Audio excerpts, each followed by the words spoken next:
Hey everyone, Mr. Happy here and welcome to my guide to Pandemonium Asphodelos' third circle on the Savage difficulty. There's a lot to go over, so feel free to skip around using the timestamps in the description of the video. Full disclaimer, this is a week 1 guide, meaning that over time more updated strategies may emerge and become the community norm. While you may learn the basics of the encounter here, be ready to learn some new things if needed. It'll behoove you in the party finder to do so.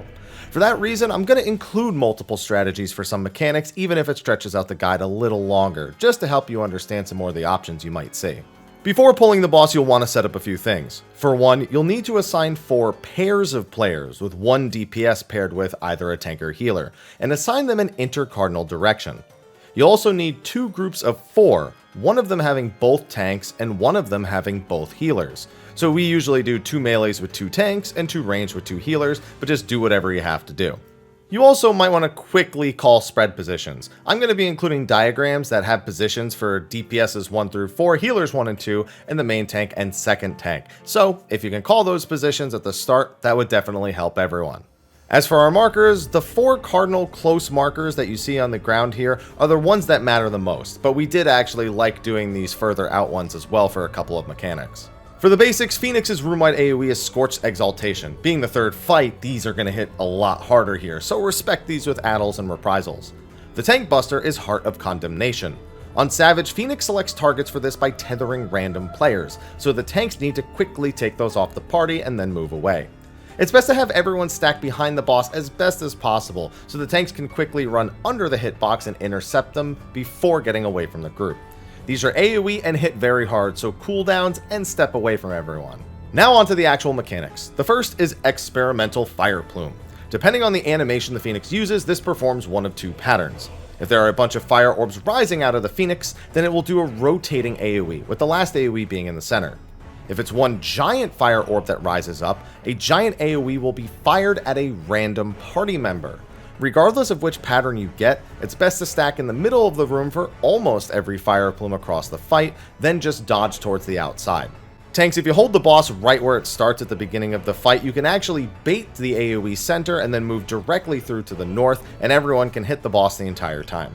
For the rotating explosions, try to run between the first and second explosion so you safely avoid the last couple as they circle around.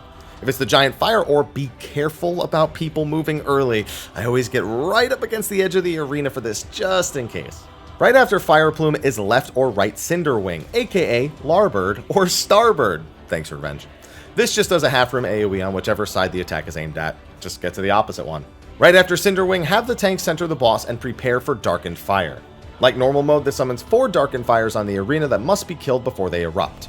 However, they are now baited on players instead of being placed in a square naturally. They randomly target either the 4 DPS or the tanks and healers, so break up into DPS tank or DPS healer pairs that we assigned at the start, and stand on these little diamonds close to the center in your designated intercardinal location. That's where you're going to place the fires, just like they were on normal mode. The Dark Fires themselves are actually a bit different as well. They now spawn with 4 stacks of a Darkened Fire buff, making them completely immune to damage if they even have 1. Now, 1 stack of this debuff will be dispelled every time they are hit by a Brightened Fire AoE, which Phoenix will now cast on all 8 party members one at a time, as opposed to normal mode's 4. To remove all 4 debuffs on all 4 Darkened Fires, we stack 2 Brightened Fires on each of those cardinal markers between them. Fortunately, each player will have a number over their head with the Brightened Fire AoE to designate when the Phoenix will aim at them. We put the 1 and 5 on the 1 marker, 2 and 6 on the 2 marker, 3 and 7 on the 3 marker, and 4 and 8 on the 4 marker. These fires do not give vulnups or anything to the players themselves, so as long as there's a shield or maybe even a heal between, you can just stack the 2 players on the marker to break all the debuffs without doing any fancy movement. Once the debuffs are gone, however, you actually need to kill the Darkened Fires yourself. They have incredibly low health, but you have very little time to kill them. Just dedicate some instant cast GCDs to these if you can. Due to the nature of the AoEs going out one at a time, it's worth noting that the northeast fire will become vulnerable first and the northwest one last. Dedicate big hits to those west side fires and more quickly dispatch the east side ones as soon as they're vulnerable. Once the Darkened Fires are disposed of, there will be another Heart of Condemnation for the tanks to grab and a Scorched Exaltation. Consider having the tanks reposition the boss closer to its starting point north around now as well. Next is Devouring Brand, which works exactly the same as normal mode. 4-line AoEs gradually converge toward the center of the arena before expanding and cutting the arena into 4 sections. And yes, the fire is bad. As the brand is converging though, the boss will cast Experimental Fireplume again, so stack in the center like you did before. This Fireplume is random, just like the first one, so always be ready for either possibility. If it's the rotating Fireplume, also be ready to go into the quadrant of the arena that the first explosion goes off in, though slightly offset to dodge that 4th hit. After you're safely in the quadrant, the Phoenix will cast Searing Breeze, dropping 1 AoE under every party member. Stack up, and once they go out, just dodge through and make sure you don't get hit. Right after that, you'll dodge either a left or right Cinderwing from the boss again, and that should be easy. After this, the boss will quickly do another Heart of Condemnation, a Scorched Exaltation, and finally another random Fireplume. Midway through the Fireplume explosions, Phoenix will fly away and begin to cast Trail of Condemnation, a dive bomb across the arena. There are 2 possible patterns to this attack, which you can identify by looking at which heads the Phoenix is using to perform the attack. If the middle head is preparing the dive bomb, then every player will get hit by an AoE after the attack goes off. For this, you just need to spread east and west relative to the bird's starting location. You can assign light parties to each side to help organize it, but there's actually a lot of open space to do this, plus a second to move after the dive bomb, so pretty YOLOable. The other possibility is that the 2 side heads will prepare the attack, leaving only the center path open. This will also fire 4 split damage AoEs at either all of the DPS or the tanks and healers. We just split off into those 4 pairs and stand in a line. Tank DPS pairs close to the Phoenix and healer DPS pairs away from them. Once the dive bomb is done, the Phoenix will return and begin its second phase. Phase number 2 will summon 4 Sunbirds on the arena in each cardinal direction. Your tank should split these up and move them further towards the wall before you dispatch of them. Quickly kill them, 1 on each cardinal edge of the arena. They do hit the tanks pretty hard, and the Phoenix will also be occasionally doing raid-wide AoEs the entire time you're doing this. You have about 28 seconds to kill all 4 Sunbirds, with them being adequately spread apart before they cast Great Whirlwind and wipe you out. Once the Sunbirds die, the Phoenix will do Flames of Undeath for big room-wide damage. With the pulsing AoE going off constantly, be careful to mitigate and heal through this enough. This will resurrect all 4 Sunbirds at the same time. If the Sunbirds are too close to each other when they raise, they will get a damage buff and proceed to wipe you out with their next attack. Once they are raised, you will need to kill them again within roughly 55 seconds, or once again, Great Whirlwind. As soon as they get up though, the birds will randomly tether all 4 DPS or the 4 tanks and healers. The first roll tethered will also be tethered to the opposite roll, so if the DPS are tethered to the birds, then the tanks and the healers will be tethered to the DPS and vice versa. These tethers designate a dash each bird will do, dealing proximity-based AoE damage along its path and at its target, while also giving hit players a physical vulnerability up. Basically, every bird will dash to the first roll, then turn and dash to the opposite roll. As long as everyone has purple tethers here and aren't overlapped, the mechanic should resolve easily enough. It's important to note though that the players tethered directly to the bird need to actually take a small sidestep to avoid being hit by the AoE of the second dash, as you see me doing in the video. We just had roll number 1 go opposite of the bird and take a few steps to the side for their first tether, and the person tethered to them does the same on the opposite side of the arena. Once the dashes are done, kill the Sunbirds in the same way you did the first time, separated. When they all die, the Phoenix will use Flames of Undeath again, and the birds will raise to become these teeth-looking things. If they are killed too close together, the Phoenix will get a permanent damage buff, and then proceed to destroy your group with the next AoE. With that, the Phoenix will use Dead Rebirth, doing a ton of AoE damage to the party and ending the phase. For the rest of the fight, the Phoenix will be surrounded by the revived bird teeth things, which will auto-attack whoever is second in aggro. They auto-attack fast and frequently, so take care on both tanks' health from here on out, especially right after tank busters. Additionally, the attacks on the second tank are all magical, so Dark Knights in particular shine as a second tank here. There is a Heart of Condemnation first up, so tanks watch out for that. After that is Fledging Flight. Like normal mode, the 4 Sunbirds stop auto-attacking and appear on the arena to do conal AoEs. However, in Savage, 4 players will get marked when Fledgling Flight is cast, and those will determine where the drop locations are for each Sunbird. There's a little hitbox arrow on the top of the marker indicating which direction your bird will aim its AoE. We just drop all 4 of these on those cardinal markers inside with the AoEs facing outward, and the mechanic's done. Next up is a new mechanic, Experimental Gloryplume. This attack will combine Experimental Fireplume with a variation on normal mode's Experimental Charplume. First, the Phoenix will use the rotating AoE version of Experimental Fireplume, which you already know how to deal with. It then follows up with a Dark Fire version of the same animations, either several Dark Fire orbs or a single large Dark Fire orb. The small Dark Fire orbs indicate that after Fireplume goes off, everyone needs to spread out. The large Dark Fire orb indicates that 2 split damage AoEs will go off on the party. The kicker is, the split damage AoEs go on 1 tank and 1 healer, not our usual double healer splits. This is why we made the tank melee and healer range groups at the start. You'll need to dodge the rotating AoE and then either spread or get into those stack groups. Right after Gloryplume is another new mechanic, Fountain of Fire. The Phoenix will summon fountains that tether to the boss. When the fountain expires, it will give a damage buff to the boss should it remain unchecked.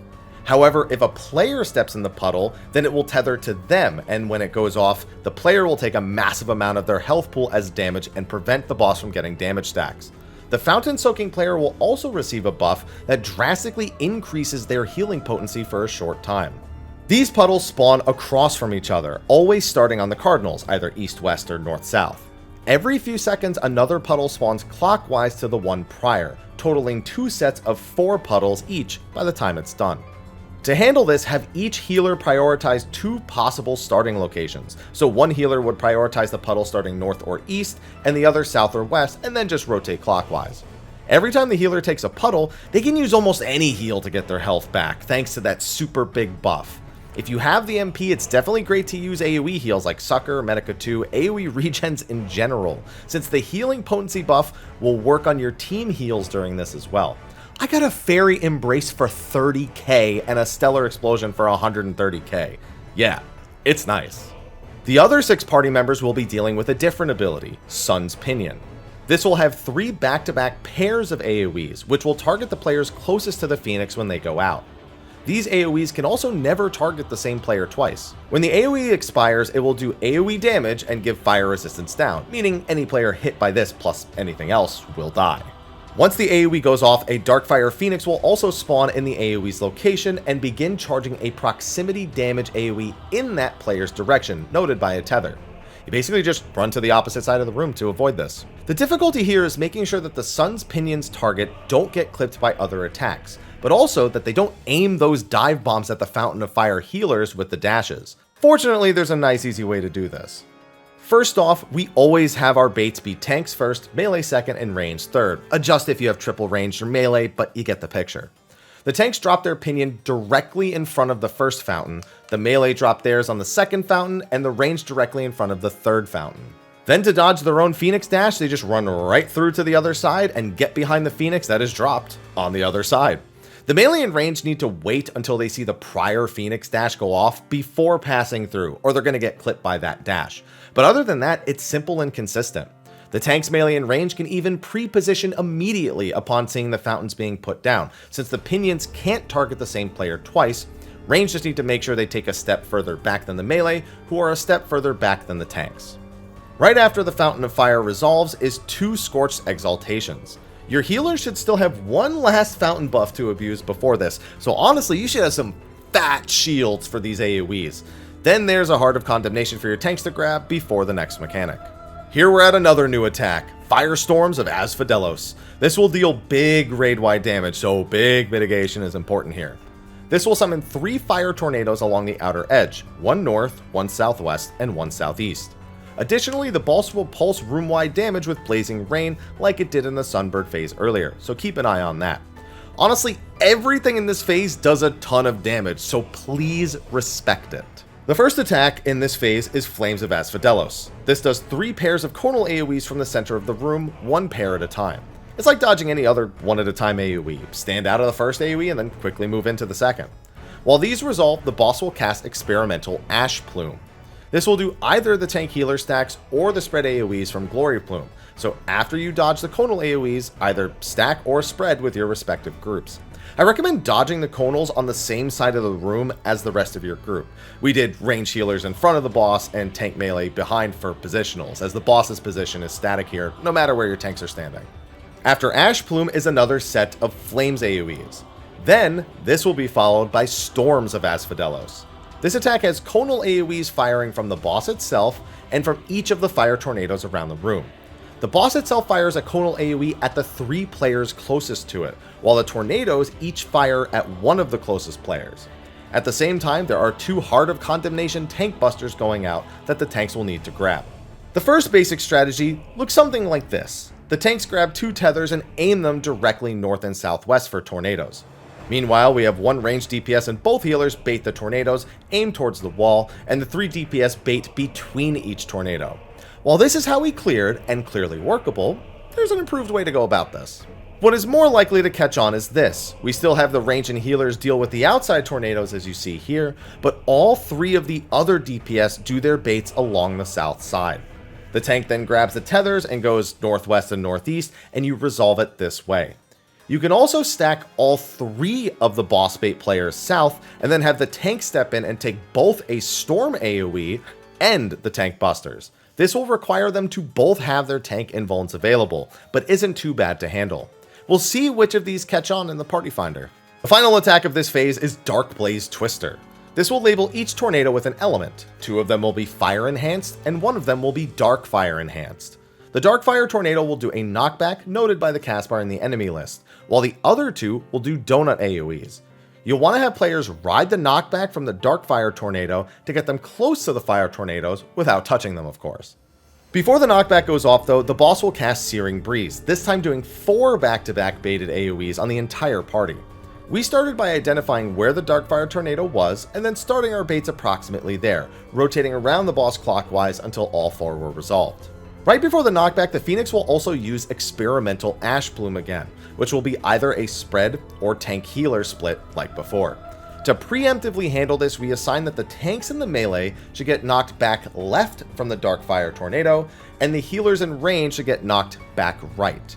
Then, it's a matter of if it's split, you stay together. If it's spread, then the healers and tanks can go clockwise and the DPS counterclockwise to make spread positions nice and easy.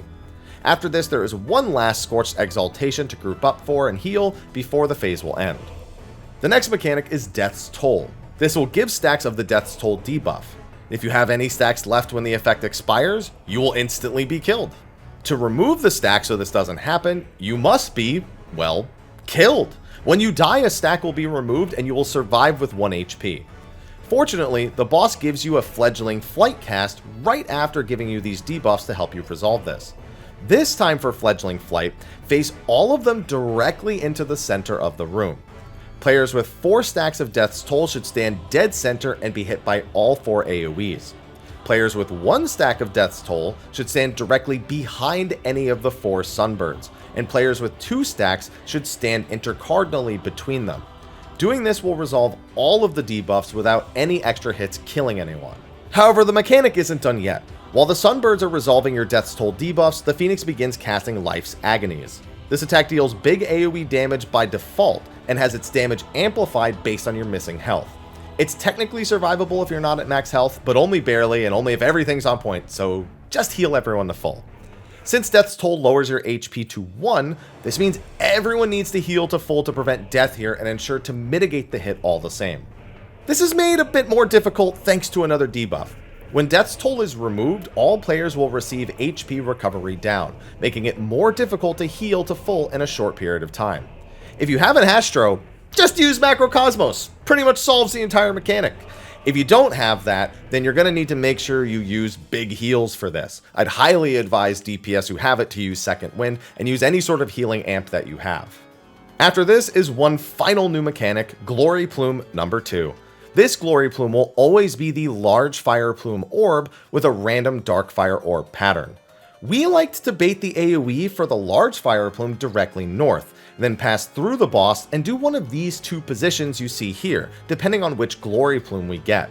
The splits just go tank melee group west and healer range group right, but the spread requires the current tank to recenter the boss once they can be moved again. You don't have much time to do this, so the melee and tanks need to spread particularly quick to make this work. You can also go with the default strategy of baiting the Fireplume in the center, then spreading or stacking after you see which Darkplume gets selected. It's a perfectly safe and effective strategy, but bear in mind that you'll want to know whether you're stacking or spreading as you're running out of the center of the room, so keep an eye on that and agree on stack locations for each team. Once Gloryplume number 2 is done, you basically just have a few mechanics to repeat and you're in the clear. You'll get another Trail of Condemnation, which will again be randomly one of the 2 patterns we mentioned earlier.